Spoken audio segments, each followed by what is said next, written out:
इस समय हम मौजूद हैं जामा मस्जिद सोलन में और हमारे साथ हैं जामा मस्जिद सोलन के इमाम मोहम्मद आरिफ। हम उनसे जानते हैं कि किस तरह जो पहलगाम में जो ये आतंकी हमला हुआ था उसको लेकर उनके क्या विचार हैं और उनसे जानते हैं। जी इमाम साहब। ये जनाब बहुत ही दुख की खबर है, बहुत ही दुखद खबर है और ऐसा हमारे देश में ये बहुत ही निंदनीय है।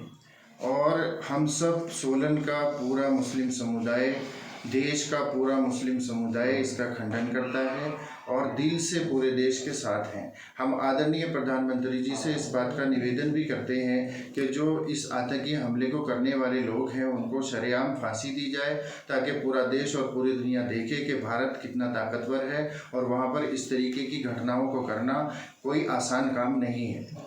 तो जिस हिसाब से बाजार बंद हुए, चारों तरफ रोज प्रदर्शन है, उसमें भी क्या मुस्लिम समुदाय की भागीदारी थी? बिल्कुल बिल्कुल बिल्कुल, हमारी भी दुकानें बंद रही और हम लोग भी तहे दिल से इसके साथ हैं। हर तरीके से जान माल जिस चीज़ की ज़रूरत होगी, जैसे हमारे पूर्वजों ने, हमारे बड़ों ने देश की आज़ादी के लिए, देश की एकता और अखंडता और तरक्की के लिए भाग लिया है, ऐसे ही हम आगे भी तैयार हैं। कन्याकुमारी से लेकर कश्मीर तक देश हमारा है और इस देश के अंदर कोई ऐसी गतिविधि हम बिल्कुल बर्दाश्त नहीं करेंगे जिसमें किसी भी निर्मम, किसी कमज़ोर, किसी निहत्थे के साथ में किसी भी तरीके का कोई जुल्म और अत्याचार किया जाए। ये आतंकवादी जो होते हैं इनको क्या समझते हैं आप? ये कौन सी जात है, कौन से धर्म के होते हैं? क्या आतंकवादियों का कोई धर्म नहीं होता, कोई जात नहीं होती।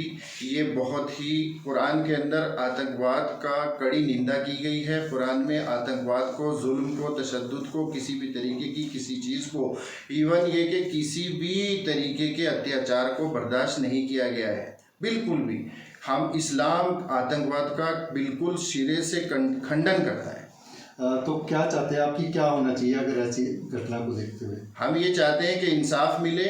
देश के जिन जिन परिवारों के साथ ये हुआ है, आज उनके साथ हुआ है, और अगर हमने इसको शक्ति के साथ, ताकत के साथ और फौरी तौर पर रोकने की कोशिश नहीं की तो ये पूरे देश के अंदर किसी तरीके से और रास्ता बनाने की कोशिश ना करें। जो इस तरीके के घटिया सोच के लोग हैं इनको तुरंत पकड़ा जाए और इनको शरेआम फांसी दी जाए, ताकि पूरी दुनिया देखे कि भारत की तरफ आंख उठाने वाला, भारत के साथ कोई हरकत करने वालों का हशर ये होता है।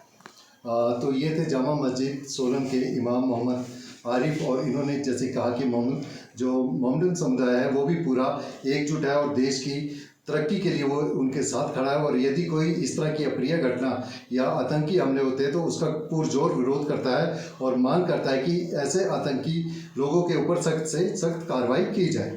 दैनिक सवेरा के लिए सोलन से अमरप्रीत सिंह की रिपोर्ट।